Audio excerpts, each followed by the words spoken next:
Oi, pessoal. O último vídeo dessa semana, né? Agora eu vou falar mais, vai ser um vídeo um pouquinho maior. Vai ser mais sobre esses conceitos de diagramas de blocos, né, que precisa ficar bem claro para vocês. Eu vou falar mais vezes sobre isso, não vai ser só nesse vídeo aqui. Várias vezes eu vou falar que vocês precisam ter bem claro isso na cabeça de vocês. Bom, falando de sistema, né? Então, já defini um pouquinho o sistema lá quando eu falei com vocês. O sistema ele é uma parte, né, abstrata ali que a gente vai colocar uma delimitação, né? Então, aqui está colocado como fronteira do sistema, né? Que a gente pode ser uma máquina, uma estrutura, né? Realmente pode ser, por exemplo, uma viga, né? Você vai colocar uma força ali e aí vai sair uma movimentação, né? A vibração, e aí você tem, né, as saídas, né? Então, pode ser qualquer coisa mesmo. O sistema ele é abstrato, né? Então, pode ser o que você quiser, mas desde que você consiga delimitar ele de uma maneira em que você vai ter uma entrada e você vai observar, né, alguns comportamentos dele que você vai descrever como as saídas, ok? Então, o sistema, a gente já falou sobre isso, né? É sobre essa delimitação do que você vai estudar. E essa delimitação ela não precisa ser física, tá? Lembrando disso. Ela pode ser uma parte dentro de alguma coisa que você quer estudar. Então, o carro, você quer estudar só o motor. Então, você, né, delimita abstratamente ali, né, o seu sistema como só sendo o motor. Você quer estudar só o pistão, né? Só o pistão ali, você vai, né, fazer a delimitação do sistema da maneira que você quiser. É uma delimitação abstrata. Que tenha, né, uma entrada, então vai ser uma causa, então geralmente ela vai ser uma tensão, uma força, né, uma fonte de calor, né, alguma coisa em que ela vai colocar energia, né, ou também pode acontecer de retirar energia, sempre pensando um pouco nesse sentido, né, que é interessante, porque ela vai causar alterações no sistema. Então, ela precisa, né, ter essa noção de colocar energia ou retirar energia, né, porque você vai fazer uma mudança no sistema dessa maneira. E a saída vai ser o que você observa do sistema, né, a resposta do sistema, como que ele está se comportando. Então, é uma movimentação, é a temperatura, sei lá, um campo magnético que você está querendo observar, com a corrente variando ali, né? Pode ser várias coisas que você pode estar observando, né? Então, é a delimitação que você quiser, né? Mas precisa ter essa saída e essa entrada. E essa relação, né, da saída com a entrada, a gente vai falar que é a dinâmica do sistema, como que o sistema se comporta quando você varia a entrada, né, e como que a saída responde a isso.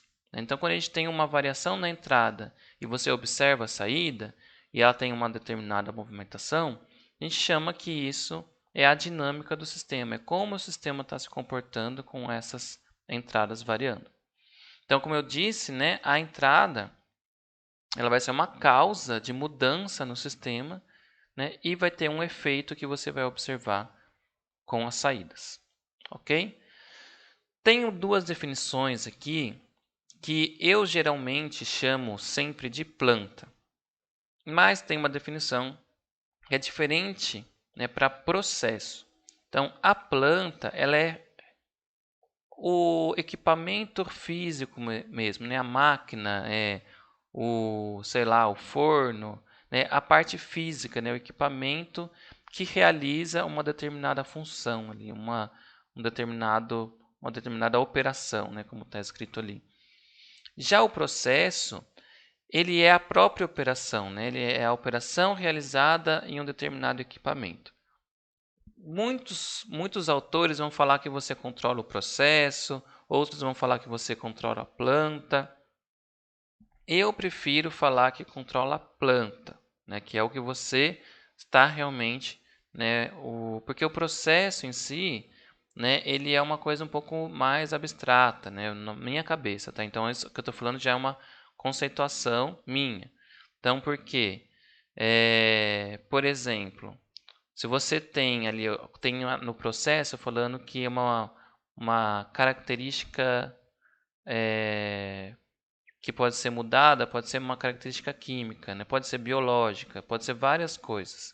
Então, eu acho que processo cabe mais para alguma coisa nesse sentido. Já a gente que é mecânico, a gente vai falar de máquinas, né? A gente vai falar de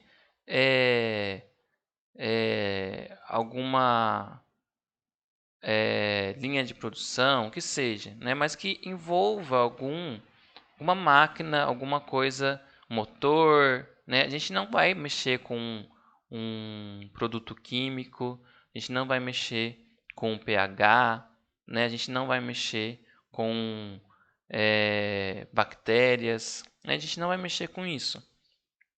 Mas o controle ele serve para isso também, né? E aí a planta, né, já não tem muito sentido para quando você quer, né, controlar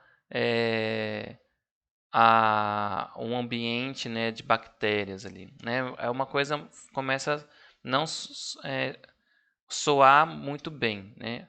Aí é mais o processo, né, sei lá, de multiplicação das bactérias que você quer controlar, né? Mas eu gosto de chamar de planta sempre. Então vocês vão ver sempre nos meus slides como planta, né? Planta faz isso, né? Enfim, a planta ela vai ser o próprio equipamento, né? Então um robô, um fogão não, um forno, né, industrial, sei lá, um transdutor, né? O que você quiser controlar ali, o que você quiser modelar. E tem aquelas relações que eu falei, então tem a saída pela entrada, né? E a planta aqui ela vai ser representada por uma função transferência, né? Que vocês já viram. Então quando a gente fala aqui de diagrama de blocos, a gente tem, né, um bloquinho que vai representar a planta nesse caso, né? Que por sua vez é modelada por uma função transferência. A gente vai ver isso daqui para frente. E a função transferência descreve a dinâmica desse sistema aqui, que é a relação da saída pela entrada. Tá ok? Eu acho que isso vai ficar um pouco mais claro quando a gente falar mais sobre diagrama de blocos ali na frente, né? E aqui tem a nossa malha fechada, que eu já tinha comentado lá naquela aulinha de introdução. Então a gente tem aqui um bloco que é o de controle, né, um bloco da planta e um bloco de sensor, né? A gente vai ter uma saída aqui e essa saída ela é medida por sensores, né? O sensor ele tem a sua própria dinâmica, né? Você vai fazer uma comparação com essa referência, né? Uma conta de mais e menos mesmo, né? E obter aqui um erro, passar pelo controle e assim por diante, ok? Esse sistema, né, ele pode ter uma ou mais entradas e produzir uma ou mais saídas. Também comentamos sobre isso. Mas a gente vai ter, né, um sistema que a gente vai estudar aqui, né, a gente vai ter sistemas que têm apenas uma entrada e uma saída. A gente não quer que tenha múltiplas entradas e múltiplas saídas no que a gente vai estudar aqui, porque é um pouco mais avançado isso. A gente vai estudar algumas coisas mais básicas, né, e isso seria uma teoria de controle um pouco mais complexa. E lembrando, né, então, quando a planta é colocada, né, num sistema de controle, que é esse fechamento aqui, né, a entrada da planta ela está aqui, né, ela não sumiu. Então a gente tem sempre, né, a mesma relação de entrada por saída da própria planta, né? A função transferência que representa a dinâmica da planta vai estar aqui da mesma maneira que vai estar aqui. A gente só está fazendo um outro fluxo aqui do sinal, né? Uma outra estratégia para controlar essa planta aqui, beleza? E, né, os sistemas também, já tinha comentado sobre isso, né, a gente consegue delimitar de forma abstrata aqui de duas maneiras diferentes, mas são dois sistemas, né? Eles têm a mesma definição, são relações de saída pela entrada aqui da mesma maneira, ok? A função transferência, então, que eu comentei, né, ela representa a relação da saída pela entrada. Gente, veja que eu já falei isso aí, sei lá, umas 20 vezes, né? É saída pela entrada, sempre. Por quê? A gente vai dar entradas no nosso sistema, depois vocês vão ver isso, e estudar a saída. Né? Que é isso que a gente quer saber. A gente quer saber como a saída se comporta. Né? Qual é o nosso desempenho ali naquela saída, para que a gente tenha a movimentação ou a temperatura que a gente quer, né, de forma adequada. A função transferência, né, no modo com a transformada de Laplace, né, a função transferência ela é definida a partir da transformada de Laplace, ela é muito simples de se trabalhar matematicamente. Por isso que a gente utiliza ela. Né? A gente tem muitas características que a gente consegue retirar de uma função transferência para a gente conseguir estudar o comportamento do sistema. E o que é muito interessante é que uma mesma modelagem, né, essa mesma função transferência, ela pode representar um sistema mecânico, um sistema elétrico, um sistema térmico. Por quê? Porque a gente tem aquelas mesmas relações. Lembra que eu falei na modelagem, né, que é uma saída, né, então a posição ou a carga, né, ou temperatura, né, e as derivadas, né, elas vão ter as mesmas características. A gente tem as mesmas características em diferentes sistemas. Não sei se vocês estudaram isso em ASD1, mas existem, né, essa correlação entre sistemas. Antigamente, eles faziam, né, sistemas similares para que eles tinham uma estabilidade mais fácil. Né? Então, por exemplo, eu vou construir um sistema mecânico enorme. Eu vou fazer um sistema que tem a mesma modelagem, mas num elétrico aqui muito mais simplesinho, porque se ele queimar, se eu fizer uma coisa errada, tudo bem. Mas se eu faço um errado, aquele sistema mecânico enorme, né, ele pode quebrar, ele pode explodir, sei lá. Né? Então, existem a mesma modelagem, com os mesmos valores, entendeu? O que eu estou falando? Existe isso, existe essa similaridade bem clara. E aí, eles estudavam também, dá para você fazer isso, tá? Enfim, isso é só uma curiosidade, né? Mas agora, voltando aqui para a relação da saída pela entrada, né, a gente tem esse exemplo que um motor lá, por exemplo, né, um robô, a gente quer fazer a relação da posição pelo torque.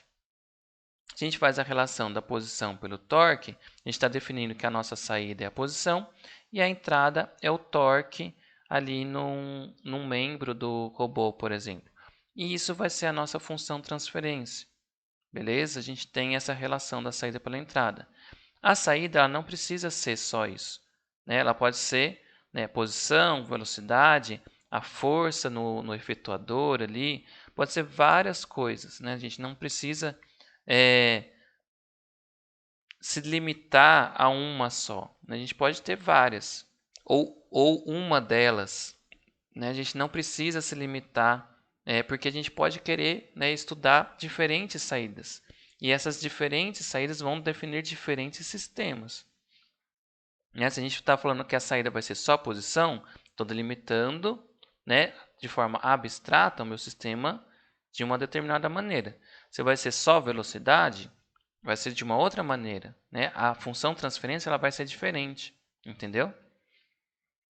Se for força no membro ali, vai ser a mesma coisa, vai ser uma função de transferência diferente, eu estou definindo um sistema diferente. Então, ele pode representar, né, diferentes maneiras, né? Então, a função transferência, uma mesma planta, né, ela pode ter diferentes sistemas. Isso que fique claro aí para quando você, por exemplo, não precisa ser torque também a entrada, né? Poderia ser corrente, enfim. Né? Vocês poderiam pensar aí em diferentes maneiras para definir essa delimitação dessa planta em sistemas diferentes, ok? O diagrama de blocos, né? O diagrama de blocos é uma coisa que precisa ser vista no sentido de sinal, né? No sinal, assim, o que acontece primeiro e para onde que vai esse sinal, né? Passa por onde e aí executa qual atuação, qual informação, né? Sempre em relação ao fluxo de sinal. Por que eu falo isso? Que, por exemplo, quando você tem uma montagem de um servo motor, né, você pode ter a montagem assim, o motor aqui, o encoder atrás, né, o controlador tá embarcado aqui no meio, né, aí você fala, ué, mas está passando, como que está passando aqui? O fluxo de sinal, ele não está conectado, né, direcionado à construção física do sistema, né? Mas sim ao cabeamento, né, à lógica do que está acontecendo ali. Né? Então o motor vai se mexer, o sensor vai medir, isso vai passar para o controle vai atuar no motor. Então a gente tem que ficar claro que o fluxo de sinal é que vai definir como, né, a gente vai construir essa modelagem utilizando o diagrama de blocos. Espero que tenha ficado claro isso. Então a gente vai ter alguns componentes, né? Então o motor que, por exemplo, aciona um torno, por exemplo, né? Aí você quer medir a velocidade do torno para ter exatamente aquela velocidade que você quer executar. Né? Então, veja que eu estou construindo, né, um fluxo de sinal na minha cabeça. Né? E aí eu vou colocando as caixinhas. O motor do torno, né? O próprio torno, aí a medida do eixo que vai ser medido pelo sensor. Né? Então, a gente começa a criar, né, esse fluxo de sinal do que está acontecendo para a gente colocar nos blocos. E cada bloco vai ser um desses elementos, ok? Então, por isso que lá, naquele outro exemplo lá, que eu coloquei aqui em cima, tem o controle, né? Tem a planta e aí tem uma caixinha de sensor. Você poderia ter outras coisas aqui, dependendo do que você modelar, né? Você pode, por exemplo, um robô com um motor, você pode modelar o motor, aí o motor vai ter uma relação de torque com corrente, aí o torque você coloca como entrada no braço do robô, né? Aí o robô ele vai fazer uma determinada relação de força que ele está empurrando alguma coisa, né? E aí você vai fazendo as caixinhas, né? Uma atrás da outra, beleza? Então ele descreve esse interrelacionamento, né, que existe com esses vários componentes do sistema. E não precisa ser sistema de controle exatamente, né? Você pode ter uma linha, né? É realmente um fluxograma, veja, né? É um fluxo do sinal do que está acontecendo. Né? Então, um sistema de controle lógico, porque é isso que a gente está estudando. A vantagem, né, é que a gente vai, né, descrever de forma mais realista esse fluxo do sinal. Como eu falei, a gente não precisa, né, colocar os diagramas de blocos aqui numa ordem de construção, mas sim uma ordem de como ele caminha, né, em relação a esses componentes, né, que formam todo o nosso sistema que a gente está querendo estudar. E aqui eu já mudei o nome, veja que eu coloquei, né, H1, H2. H1 e H2 são funções transferência. Então a gente tem aqui uma função transferência que está nesse bloquinho aqui e essa outra função transferência que está nesse bloquinho aqui.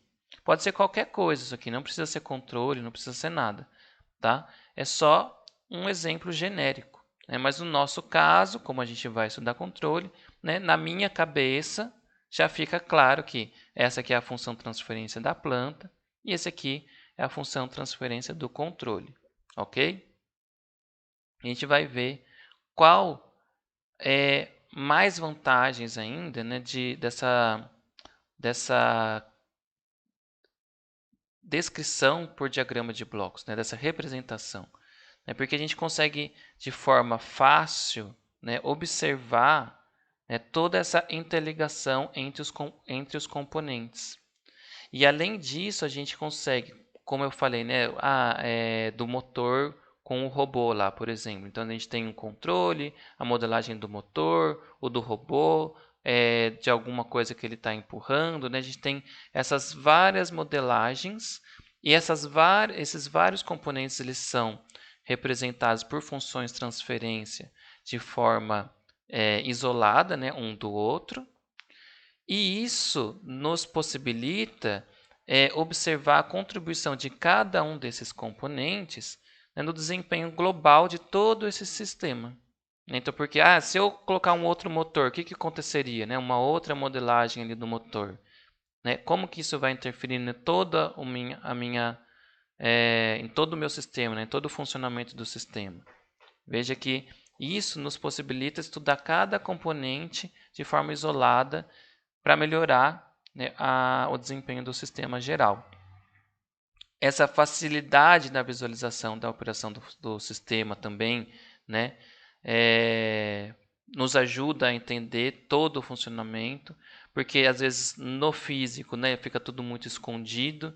Então essa modelagem por partes e componentes de o que uma coisa está conectada na outra é um pouco mais claro, um pouco mais lógico.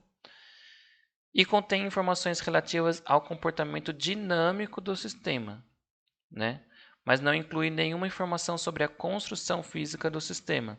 Tanto é que as funções de transferência podem ser iguais para sistemas mecânicos, elétricos, né? Porque a gente está abstraindo. Então veja, controle é uma disciplina difícil, justamente por isso. Porque a gente já chegou num nível de abstração que a gente não está olhando mais para um sistema físico, a gente está olhando apenas para a modelagem matemática. Então, uma mesma modelagem pode ser de um motor, uma mesma modelagem pode ser de uma caixa térmica, de um ar-condicionado, pode ser a mesma coisa. Mas eu quero observar aquela função transferência naquele bloquinho. Então a gente vai entender a dinâmica daquele sistema, né, apenas observando a função transferência. A gente não vai incluir nenhuma informação da construção física do sistema. E isso é muito importante porque todas as técnicas que a gente for estudar, se a gente souber a função transferência para aqueles blocos, a gente vai conseguir, perdão, gente, a gente vai conseguir, nossa, muito barulho. A gente vai conseguir estudar aquilo ali de forma isolada, né? A gente não precisa saber qual que é a construção física, a gente precisa saber só qual é a dinâmica do sistema que é representada pela função transferência. Pessoal, antes de continuar, eu vou pedir desculpas pelo barulho. Eu estou gravando isso aqui bem tarde da noite, justamente porque eu moro numa casa próximo, num apartamento, né, próximo da movimentação grande aqui de São Carlos. E mesmo assim teve barulho, peço desculpas, tá? Enfim, dando continuidade. Como eu falei, cada bloquinho, então, vai representar uma função transferência.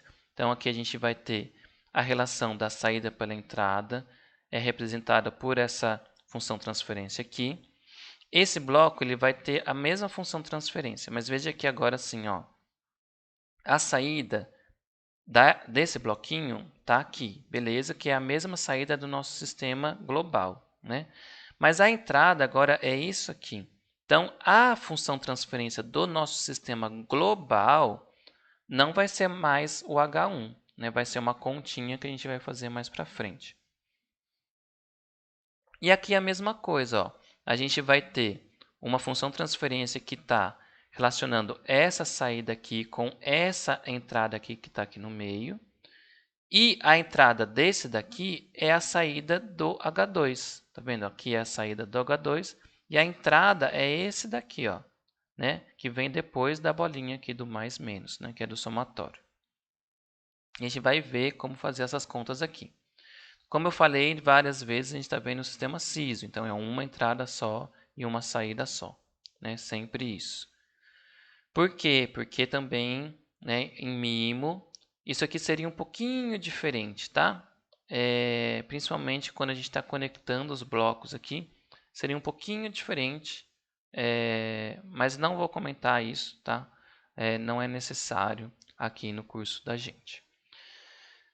A gente precisa também observar qual que vai ser a relação entre um sistema de malha aberta, então esse aqui é nosso sistema de malha aberta, e a malha fechada, tá?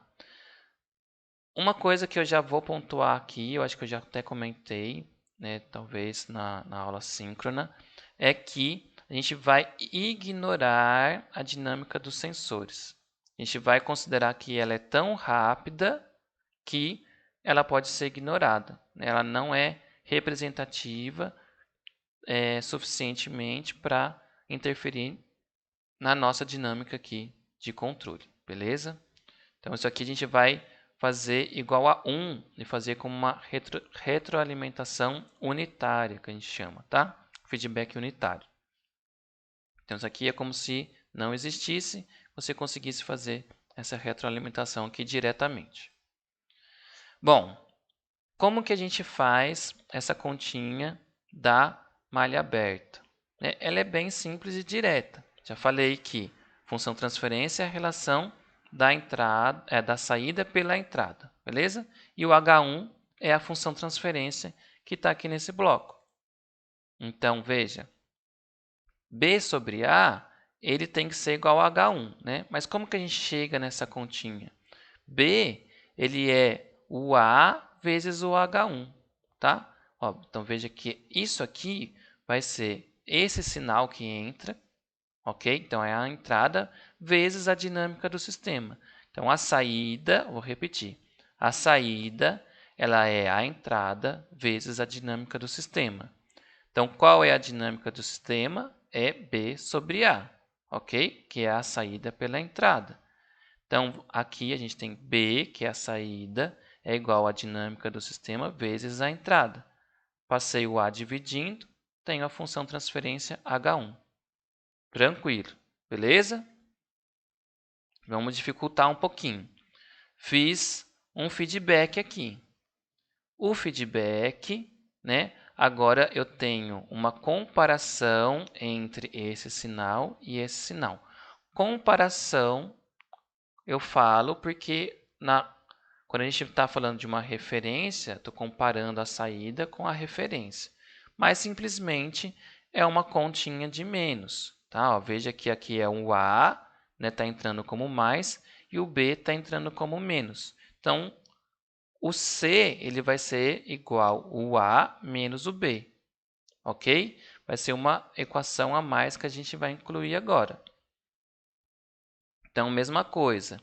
O B, que é a saída aqui do H1, ele vai ser igual ao H1 vezes o C, que agora que está aqui, ó, depois dessa comparação. Ok? Então, o C entrou aqui no H1, multiplicou, C vezes H1 é igual a B. Tranquilo. E o C, como eu falei, é o A, que entrou aqui, menos o B, que entrou aqui. Então, C é igual a A menos o B. Substituí aqui, C é igual a menos B, e isolei, né, o B sobre A. Ok? Então, ó, C entrou aqui como A menos B, fiz a distributiva, passei para lá, ficou B mais H1 vezes B, né? Aí fatorou, coloquei dividindo o 1 mais H1, ok? Talvez tenha pulado umas partes aqui, mas isso aqui é continha, gente. Isso aqui é tranquilo. O importante é essa representação, né, da equação aqui. A gente está só resolvendo essas duas equações. Passei o A menos B para lá, multiplicou o H1A menos H1B, passou para lá o H1B, ficou B mais H1B, fatorou, né? 1 mais H1, passou 1 mais H1 dividindo, ficou assim, ok? E agora, quando a gente tem um outro bloquinho aqui, que é o caso que a gente pode incluir um controle aqui. Vai ser a mesma coisa, é a multiplicação e a subtração ali. Então, o B vai ser o D vezes H1, né? O D vai ser o H2 vezes o C ele é o A menos o B, e aí faz a substituição aqui, faz a substituição aqui, né? Fatorou tudo e a gente fica com essa equaçãozinha aqui. Tá. Se vocês quiserem, né, a gente pode depois, até na aula síncrona, fazer isso aqui com mais calma. Mas se vocês pegarem no papel aí, eu tenho certeza que vocês conseguem resolver essa equação aí para chegar nessa relação, tá? Eu sugiro que vocês façam para vocês treinarem. Mas isso aqui é o básico que a gente vai usar com o diagrama de blocos. É lógico que quando vocês forem modelar um sistema um pouco mais complexo, pode ser que vocês cheguem em diagramas mais complexos, que vocês vão somar várias coisas, vão multiplicar, dividir, muitas coisas, né? Você vai ter várias funções de transferência ali se conectando, se somando, enfim. Mas não é o nosso caso, tá? Pode ser que vocês tenham isso? Pode ser. Mas a gente não vai ficar fazendo isso também de forma muito complexa. Vocês podem olhar no livro também. Tem lá vários exemplos, várias coisas de diagrama de bloco. Como fazer isso. Mas isso aqui, cara, vai ser sempre a mesma coisa. A saída vai ser igual a dinâmica vezes a entrada. Então, aqui, ó, o B, né, é o H1 vezes o D. O D é o H2 vezes o C. O C, né, vai ser a comparação. Então, é o A menos o B. E fechou, descreveu todos? Descreveu. Consegue fechar aqui a continha, o sisteminha, para conseguir a relação do nosso sistema total aqui, né? Nosso sistema global. E é isso, tá? Não tem mais segredo nenhum de diagrama de blocos. Se vocês não entenderam, por favor, vocês me falem na aula síncrona que a gente eu tento, né, explicar de maneira melhor. Agora vamos começar a ver algumas relações aí, né? Veja que quando a gente tem essa função transferência aqui de malha aberta, ela é só o H1, né? Ok, isso aqui a gente já tinha visto. Quando a gente faz essa realimentação aqui, né, esse feedback unitário, o que acontece? Vejam que o H1 está aqui, né? Muitos autores vão chamar o H1 aqui como a função transferência de ramo direto, tá? Eu não chamo assim, né? Eu aprendi chamando de função transferência de malha aberta, porque se você não tivesse esse feedback aqui, né, você obteria essa multiplicação, essa função transferência aqui, ok? Mas muitos autores chamam de ramo direto, mas né, é só questão de nomenclatura. Pode ser falado ramo direto ou malha aberta, ok? Então eu vou sempre chamar de malha aberta. Então a nossa função transferência de malha aberta aqui é H1. A nossa função transferência de malha fechada, quando a gente fechou aqui, o que aconteceu? Ficou o H1 aqui em cima, dividido por 1 mais H1. Isso aqui é um padrão que sempre vai se repetir. Se a gente tiver uma função transferência aqui e fizer o feedback unitário, a nossa função transferência final vai ser a função de malha aberta dividido por 1 mais a função transferência de malha aberta. Beleza? E se a gente tiver mais bloquinhos aqui na malha aberta, né, no ramo direto? A gente vai multiplicar eles. Então, veja que se a gente tivesse, né, diretão aqui, a gente estaria multiplicando, né, esses bloquinhos. Então, ele apareceu aqui em cima multiplicando. E aqui é a nossa função, né, toda essa multiplicação é a função transferência de malha aberta. E ela aparece aqui embaixo. Vocês estão entendendo essa relação? Né? Caso vocês não entendam isso, vocês me falem, que isso aqui é muito importante vocês terem em mente, porque eu vou fazer muitas vezes isso na hora que a gente começar a falar de controle. Né? Vou colocar a função transferência do controle lá, vou fazer a multiplicação de tudo e vou chamar a função transferência da malha fechada, né, dessa forma aqui. Tá? Então, a gente tem essa relação clara entre a função transferência da malha aberta com a função transferência de malha fechada, né? Dessa maneira aqui. Se, por exemplo, a malha aberta dessa configuração aqui é o H1 vezes o H2. Entendeu? Veja que eu posso simplificar isso aqui numa caixinha só, né, que se transforma nisso daqui. Ok?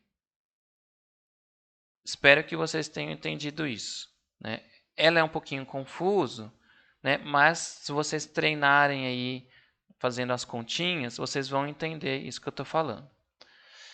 Tem algumas nomenclaturas que a gente precisa saber. Né? Já falo bastante disso no começo, já comecei a falar disso, que é referência do sistema. O nosso A aqui é a referência. Então, quando eu falei lá do ar-condicionado, é a temperatura que a gente colocou seta lá o ar-condicionado. Né? O robô é a trajetória que eu quero que o robô faça. Beleza? A comparação da referência com a nossa saída é o erro. O C vai ser o erro do sistema, né? Quanto que falta para eu chegar naquela referência. Então, sempre quando eu falar de erro, é isso daqui. Tá? É a comparação da referência com a nossa saída. O D vai ser a ação do controle. Tá? A ação do controle. E é o que ele manda para a planta executar. Ok? E o B vai ser a saída, né, que é a variável controlada. É a variável controlada do sistema. Tem um autor que eu tinha visto que chama sinal de controle. Então, vocês podem encontrar isso. Mas achei até estranho, né, porque eu chamaria sinal de controle esse daqui, né, o D aqui. Né, a ação do controle é um sinal de controle, né, o que ele está querendo controlar. Mas o B ele colocou assim. Mas é a variável controlada, é a nossa saída. Tá? Não se importem muito também com essas nomenclaturas. Cada autor pode também chamar de uma maneira aí. Mas vai ser a variável que a gente quer controlar. Ok? A variável que a gente está observando. Então, vai ser a temperatura, vai ser a posição do robô, né? Vai ser a velocidade do torno. Ok? H2 é a função transferência do controle do sistema e o H1 é a função transferência da planta do sistema. Né? Isso a gente já tinha discutido. O sinal D, que é a ação de controle, pode ser também chamado de variável manipulada do sistema, que é o que a gente consegue mexer, né, para causar essa modificação. Né? Então, é uma grandeza ou condição modificada pelo controlador, de modo que afete o valor da variável controlada. Né? Isso é questão, né, de soar algumas nomenclaturas aí. E o B, que é a variável controlada, é a saída do sistema, óbvio, né? Já falei várias vezes. E também ela é uma grandeza, né, ou medição que é medida e controlada, né? A gente vai medir isso com um sensor e é o que a gente está querendo controlar realmente. Então a ação a gente vai controlar, mas é o que a gente usa para causar, né, a modificação no sistema da planta. E a medida, né, que a gente está querendo medir ali é a nossa variável controlada, que a gente quer, né, que trabalhe de forma precisa, que tenha o nosso desempenho ali do sistema de forma né, adequada. Então, respondendo aquela pergunta lá, né, o que é controle, lá no começo, né, voltando para aquela pergunta, a gente vê que controlar significa medir o valor da variável controlada, que é a nossa saída, lembrando, né, do sistema, utilizando um sensor e aplicar o sinal de controle à planta para corrigir os erros do sistema, dada uma determinada referência, formando uma malha fechada.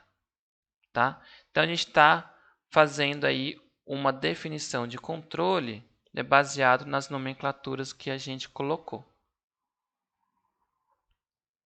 Malha aberta, né? Então agora a gente vai começar a falar de algumas relações entre a malha aberta e a malha fechada.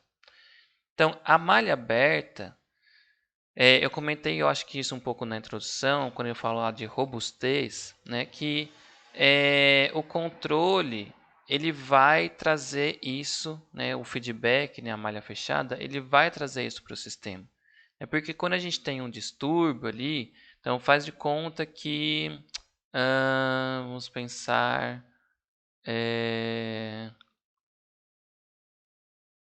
um sistema que não tenha uma malha aberta, que tenha algum distúrbio, alguma coisa assim, deixa eu tentar pensar.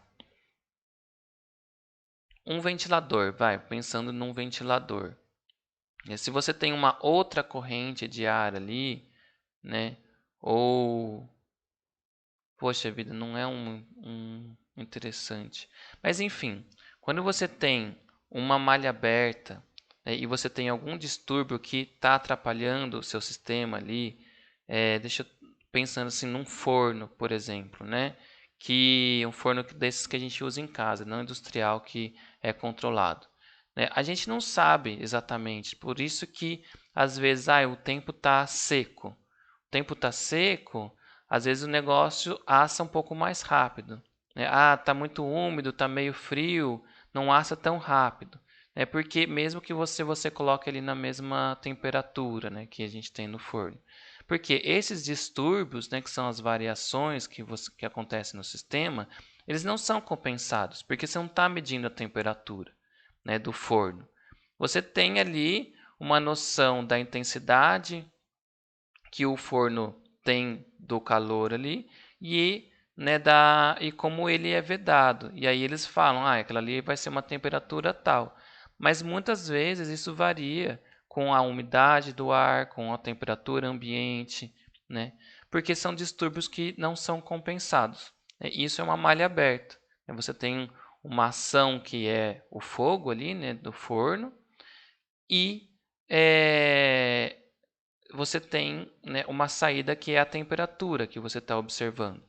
Mas essa saída ela nem sempre vai ser a mesma, dependendo dos distúrbios que você tem. Eu coloquei aqui um exemplo de uma torradeira. Então, os distúrbios, né, ele não vai ser compensado da mesma maneira. Né? Qual que é a variável que a gente quer controlar ali? A cor da torrada, por exemplo. Né? A torradeira, ela vai medir alguma coisa? Ela não mede nada. Né? Você põe ali para torrar, né? A mesma coisa do forno, ela vai esquentar. Mas se tiver um tempo mais seco, um tempo mais úmido, ela vai fazer coisas diferentes. Né? E outros distúrbios podem acontecer. Né? A fatia ser maior ou menor, ela ser grossa ou fina, a farinha que é utilizada, né? Isso pode causar diferentes aspectos na sua torrada. Né? Essas são incertezas e distúrbios que o sistema apresenta e que você não consegue, né? Você não tem um controle. Agora, imaginando, né, uma torradeira que tenha essa malha fechada, né? Como seria uma torradeira automática, né? O que a gente poderia medir? Né? A gente quer medir a cor da torrada, a temperatura da torrada, né? A gente colocaria, por exemplo, um sensor infravermelho ali apontado para a torrada, né? Então, como que a gente mediria isso? É interessante a gente começar a pensar se vale a pena fazer uma coisa dessa, né? Quais são os elementos de controle que a gente vai ter que embarcar ali, né, para ter essa malha fechada? A gente começa a ter que começar a pensar nessas coisas. A gente vai ter uma torrada perfeita, né, sempre da mesma maneira. Pode estar fazendo chuva, sol, frio, calor, torrada pão integral, pão farinha branca, né? Sempre vai ser a mesma torrada. Mas as desvantagens é que a gente vai estar sempre acrescentando complexidade ao sistema. A gente está colocando elementos, né, de controle, sensor, que às vezes não precisa, né? Por que você precisa de que a torrada chegue a tal temperatura, né? Se 2 graus a mais ou 2 graus a menos vai ser mais ou menos ali a mesma coisa, né? Não tem essa necessidade, então vai ser um produto mais caro que talvez, né, não chegue ali para o que você precisa, né? Então, a malha aberta, apesar de parecer ser pior, né, em relação a desempenho, ela vai ser melhor porque você vai ter sistemas simples, baratos, com uma fácil manutenção, né? Você simplesmente precisa fazer a manutenção do acionamento, né? É, ele é muito bem aplicável a sistemas que são isentos a distúrbios ou que você tem as entradas muito bem conhecidas, né? Então eu gosto do exemplo do ventilador porque você tem ali, né, o acionamento do motor de forma muito bem definida, né, em diferentes velocidades, né? Você consegue ter uma boa precisão do que você precisa fazer. Ele é muito bem isento de distúrbios, né? Porque ele não vai ter nenhuma interferência de corrente ali, né? Muito dificilmente você vai ter uma interferência de corrente, né? Então você tem um sistema relativamente estável, né? Para você não precisar ter um controle, né? Ele não apresenta nenhum problema de instabilidade, o motor não vai girar infinito, né? Se você coloca, aliás, até se você colocar numa tomada ali com tensão diferente, maior, ele vai queimar, né? Então também não vai explodir, não é uma coisa perigosa. E é adequado quando existe uma dificuldade na medição da saída. Tipo, para que a gente vai colocar, né, por exemplo, né, agora falando da torradeira, um sensor ali que vai ser meio grande, né, colocar dentro ali da torradeira, ele pode até estragar, né, dependendo como você teria que isolar ele, né, começa a surgir dificuldades que a vantagem que você vai conseguir não é interessante, né? As desvantagens é quando distúrbios e mudanças nessa calibração pode causar erros, né, que você consegue perceber, né, perceptíveis. Então, lógico, como eu comentei, o mesmo lote ali do ventilador de ventiladores não vai ser o mesmo, mas esses distúrbios, essas mudanças ali, não vão ser perceptíveis, né? Então, as desvantagens para quando você usa uma malha aberta é quando as mudanças são perceptíveis, né? Então, também no fogão que a gente utiliza, né? A gente não vai ter um forno que precisa ter uma precisão super alta. Agora, num forno industrial, né? Às vezes essa mudança ela é, né, perceptível. Ela vai causar problemas, ela pode estragar algum produto, né? Então você precisa que tenha, né, a malha fechada. E desvantagem é que a malha aberta, geralmente, né, para um sistema muito grande, né, ou que precisa de ter uma precisão grande, você precisa estar fazendo manutenções periódicas, né, fazer regular novamente, né, porque tem algum desgaste, né, tem alguma mudança em alguma coisa no sistema, né, uma ferrugem, sei lá, alguma coisa que vai acabar causando uma dificuldade maior do sistema, né, poeira pode entrar, né, então causa uma resistência maior, por exemplo, o sistema não é mais a mesma coisa. Então, se você precisa daquela precisão para malha, utilizando um sistema de malha aberta, você precisa, né, sempre estar regulando novamente o sistema. Da malha fechada é justamente o contrário. Então, ele vai ser muito menos sensível a variações do sistema. Então, nessa questão, né, de entrar poeira, de entrar qualquer mudança no sistema, o próprio controle vai resolver isso. Ele vai ter uma melhor rejeição a perturbações. Então, qualquer distúrbio que tenha, ele vai saber controlar, porque ele fica observando a saída. Ah, mudou, eu vou mudar a minha entrada aqui para corrigir, né? Além disso, a malha aberta ela sempre vai ter um erro, né? É muito difícil a gente não ter erros em sistemas de malha aberta. A malha fechada ela vai ter sempre uma redução do erro, né? A gente tem isso matematicamente, né? Então, mesmo que você execute ali um sistema de malha fechada, né, que não está tão bem regulado, perdão, ele vai ter uma redução de erro ainda melhor do que a malha aberta, tá? E a gente tem um controle muito bem definido do comportamento do sistema, que é o que a gente sempre vai buscar com o controle. É um bom desempenho, né? Grande precisão, é sempre o erro pequeno. A gente tem isso muito bem definido, ok? E as desvantagens foi que eu já comentei, ele é mais complexo, tem um maior custo, né? E a gente tem um perigo que é a instabilidade, né? Quando a gente tem algum sistema que porventura tenha um atraso por algum motivo, né? No sensor, que seja, ele acrescente um atraso, pode ocasionar instabilidades. Ok? A gente vai falar sobre estabilidade e instabilidade mais para frente no curso. E os principais elementos do sistema, né, que eu já tinha comentado, são os atuadores, o controlador e os sensores, né? E a gente tem, né, toda aquela questão do condicionamento e da conversão de sinal analógico digital, etc.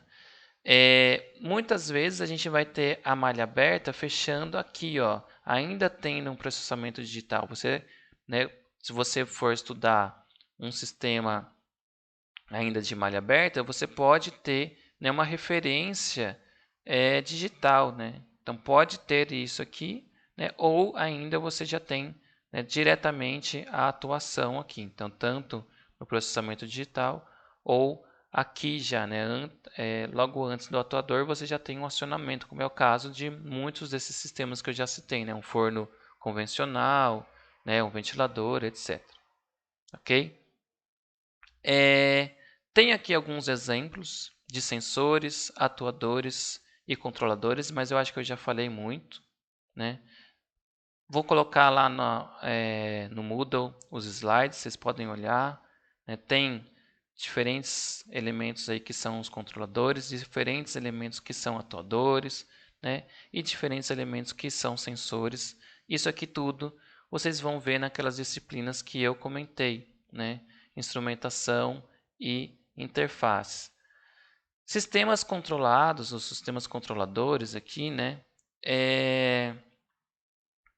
A gente talvez não vê muito especificamente, talvez em sistemas mecatrônicos tenha um pouco, né? Eu acho que fala um pouco de CLP, eu acho que lá vocês vão ver um pouco disso. Mas, gente, aí meio que lógica de eletrônica e programação, né? Então, aí cada elemento desse aí vai ter uma coisa diferente, né? Microcontrolador pode ser C, dependendo do que você está utilizando, né? Essa placa de aquisição ali eu utilizei, né, no meu doutorado, então foi até uma conexão com o Simulink. Então cada um tem, né, às vezes tem uma interface específica, enfim, ok? Então as referências que eu utilizei aí nas aulas, né? O OGata vocês têm lá na biblioteca virtual e os outros tem também aí, se vocês quiserem procurar, vocês conseguem encontrar, né? São livros bons de controle que vocês podem utilizar. Ficou meio grandinho o vídeo, peço desculpas aí pelo barulho, né? Mas é o que está dando para fazer em casa, gente, perdão. E, enfim, bola para frente, até semana que vem. Abraço.